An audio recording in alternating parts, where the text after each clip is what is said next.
So today I want to talk a bit about how social media is driving you crazy and what you can do to stop that. And when I say you, I mean me and I, really. I've been thinking about this for quite some time now. This video has been simmering in the back of my head for a while now. It's about a year in the making. And I'm a bit uncertain about coming across as patronizing, and I certainly am only in the beginning stages of actually walking the walk and not only talking the talk. Well, but here goes.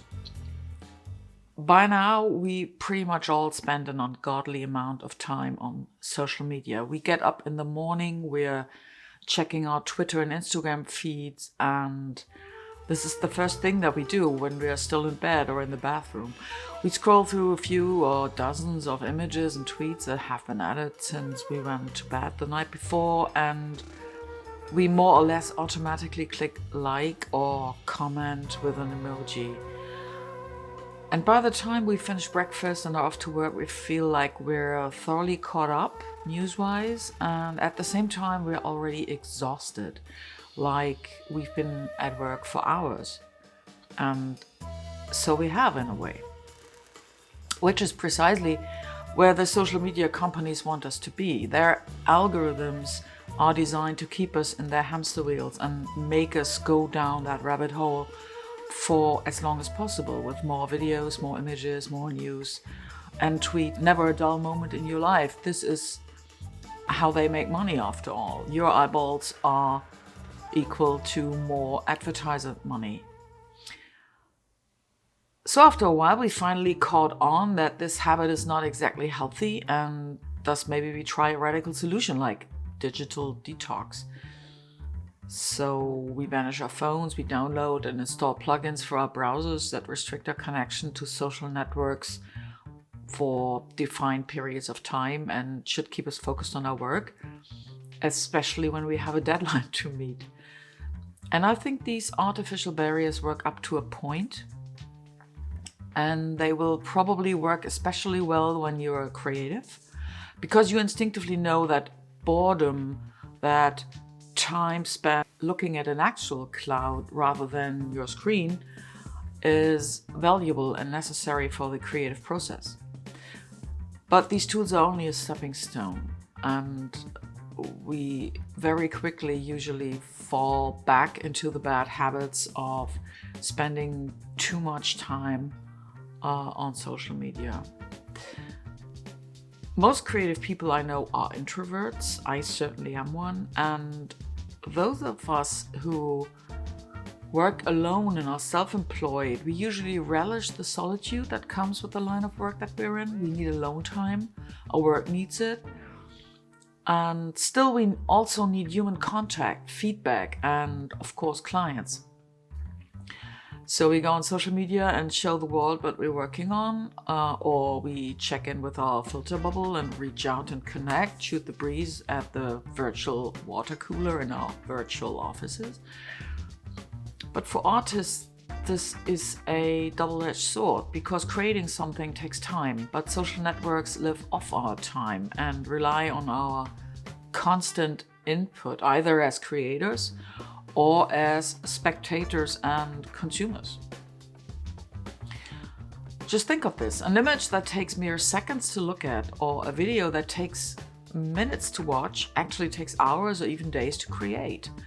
And sometimes we want or have to create something that takes even longer, where we would need days or weeks or even months of solitude, of a social media timeout, which is not really an option when we depend on people to notice and share and buy our work. We can't risk to be forgotten. The world doesn't stop and wait for us, and the social media world runs on steroids.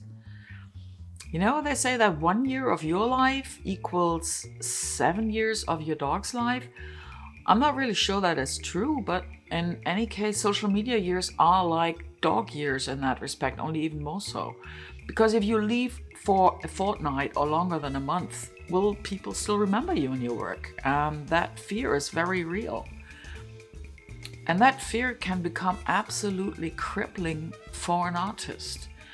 You dare not to step away for too long. You dare not to take the necessary time that your work needs. You show work in progress snippets on social media because by now you're actually craving that feedback and interaction, but also because you hope that people will not forget about you. And sometimes that instant feedback and criticism makes you wonder if you should change direction, abandon your artistic vision, and you start questioning yourself even more so than you usually do, because most artists I know, and women especially, I must add, at one or another time in their lives actually experience a so-called imposter syndrome, where they think they're not good enough, while they're actually experts in their field. So that is when your artistic problems really begin. You don't dare to use a new technique for your paintings, or to take the time to learn something completely new and different, like how to conquer your video editing software to make YouTube videos. You stop exploring. You keep walking down that same old well-trodden path, the one that you know like the back of your hand, the one that bores you to tears. And the thought that you won't be doing anything new for the foreseeable future makes you silently scream.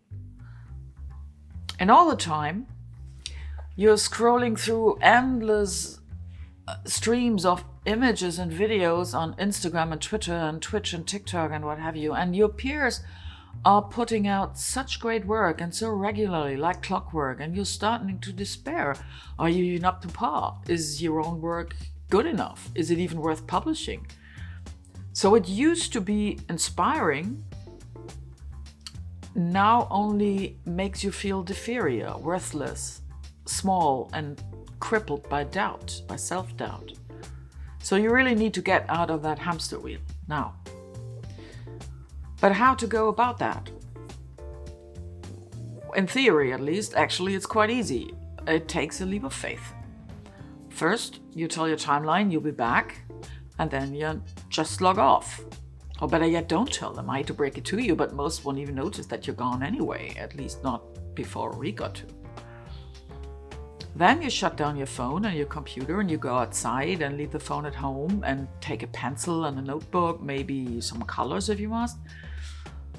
You breathe in, you breathe out, and watch your surroundings. Watch nature, watch the wind, the clouds, watch people on the train and the waves on the beach or the rhythm of traffic. Find a quiet place, maybe a park bench or a lonely beach, or even a crowded cafe on the sidewalk of Main Street. Solitude needn't be silent necessarily. However, you can be quite alone in a crowd. And then you start sketching or writing, filming, composing, whatever it is that you do. And when you come home, still don't touch your phone or computer. Keep on creating. Don't post work in progress snippets. You don't need any feedback at this stage. You need to get in sync with yourself again. Because, yeah, while a few dozen or even 100 likes are nice, they're essentially meaningless in regard to your art. You don't need them. You yourself know if your work is going well or if it is any good. You're not in the likes and comments generating business. You're in the art business.